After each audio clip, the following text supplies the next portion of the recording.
皆さんお疲れ様です。株分析作業員ののんびりです。本日は株価がじわじわと下がってきているけれど、株主優待や累進配当が魅力的で買ってもいいか迷うと現場でも話題になっている日清食品ホールディングス証券コード2897の点検を行います。私たちの生活に欠かせない最強のブランド力と大化けの可能性を秘めた海外での日式ラーメン戦略が隠れた魅力ですね。一緒にしっかり確認していきましょう。本日も最後までご安全に。まずは初動点検、のんびり点検シートです。サクッと確認していきましょう。配当利回り 3% 以上に対し実績値 2.62% で不合格、 ROE10% 以上に対し実績値 9.1% で不合格、自己資本比率 50% 以上に対し実績値 52.7% で合格、配当成功 50% 以下に対し実績値 44.5% で合格。最後に総じて直近の減益による収益性の低下は見られるものの、倒産しにくい強固な財務と還元姿勢は評価できる、少し様子を見たい水準という判定になりますね。次に事業内容の点検、稼ぎの柱です。日清食品ホールディングスの稼ぎの柱を確認しましょう。売上の構成は国内即席麺事業が2902億円でおよそ 36.8%、 海外事業が2884億円で 36.6%、国内非即席麺事業が2001億円で 25.4% となっています。圧倒的な柱はカップヌードルやどん兵衛などを要する国内事業ですが、実は海外事業も全体の4割近くを稼ぐ第2の柱に成長しています。ちなみに皆さん、今アメリカではインバウンド効果もあって寿司よりラーメンと言われるほど空前のラーメンブームなんです。日清はここを大チャンスと見て日式ラーメンとしてアメリカ市場に本格参入しています。これまでのスナック感覚ではなく、お腹と心を満たす本格的な食事として豚骨や担々麺といった濃いフレーバーや日本の名店の味をそのまま輸出していくんです。韓国系メーカーが強いアメリカ市場でこの本格的な日本のラーメンがどこまでシェアを奪えるか、ここが今後の業績を爆発させる大きな鍵になりそうですね。続いて業績の軌跡点検、過去5年の推移です。過去5年間の業績のトレンドを見てみましょう。売上高は2021年度の5697億円から最新の2025年度には7881億円へと順調に拡大を続けています。ただ営業利益については2024年度に744億円まで伸びたものの、最新の2025年度は623億円へとブレーキがかかってしまいました。後ほど詳しく解説しますが、原材料価格の高騰やアメリカでの競争激化が響き利益が押し下げられた形です。次に財務の深掘り点検です。会社の健康状態を示す貸借対照表 BS を点検します。総資産が9812億円と1兆円に迫る巨大な規模です。現金は983億円を保有しており、事業を回す体力は十分にあります。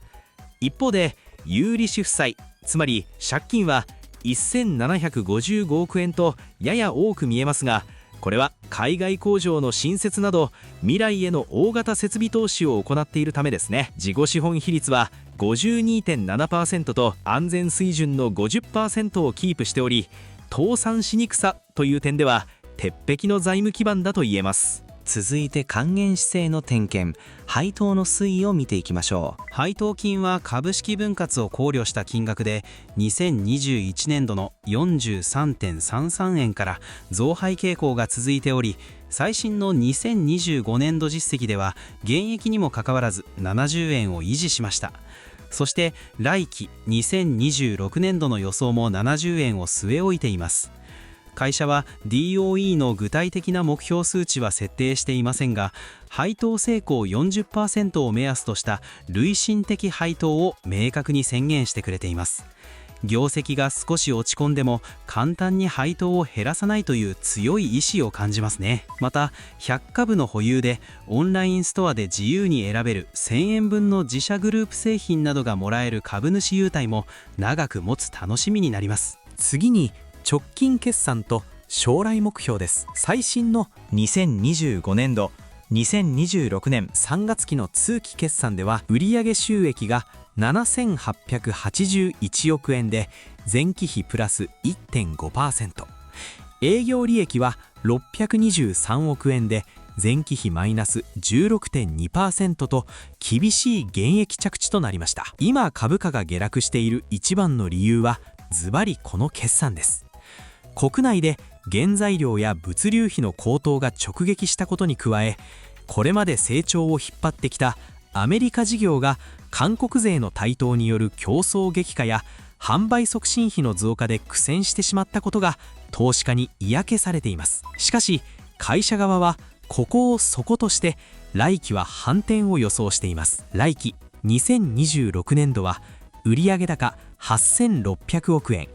営業利益は660億円から695億円の増収増益を見込んでおり、先ほど紹介した錦ラーメンの展開や値上げの浸透で再び成長軌道に戻す力強い目標を掲げています。続いてチャートと需給の点検です。現在の株価は 2672.5 円付近で推移しています。直近では5月12日の減益決算発表を受けた直後に失望売りが広がり、5月13日には2555円という年初来安値をつけました。本日は反発したものの依然として下落トレンドの最中にあります。信用倍率は 3.16 倍となっており、株価が下がってきたところで買った買い残がやや溜まっているため、上値ではやれやれ売りが出やすい重たい需給状況だと言えます。最後に結論、のんびりの判定です。総評として日清食品ホールディングスは最強のブランド力と海外展開のポテンシャルはピカイチですが、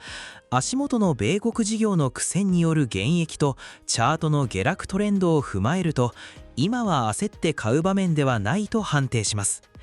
具体的な指値としては、このまま下落トレンドが続いた場合、配当利回りがちょうど 3% に乗るラインと見立てて、2333円付近で安全に拾っていく戦略が有効だと考えます。皆さんはこの銘柄どう思われましたか？ぜひコメント欄で皆さんのご意見お聞かせください。今回の点検が少しでも参考になったら、忘れずにいいねとチャンネル登録、それと新機能のハイプボタンをよろしくお願いします。皆さんの応援が私の日々の点検作業の励みになります。この銘柄も点検してほしいというリクエストもコメント欄で随時受け付けていますので、ぜひ教えてくださいね。それでは皆さん、本日もご安全に。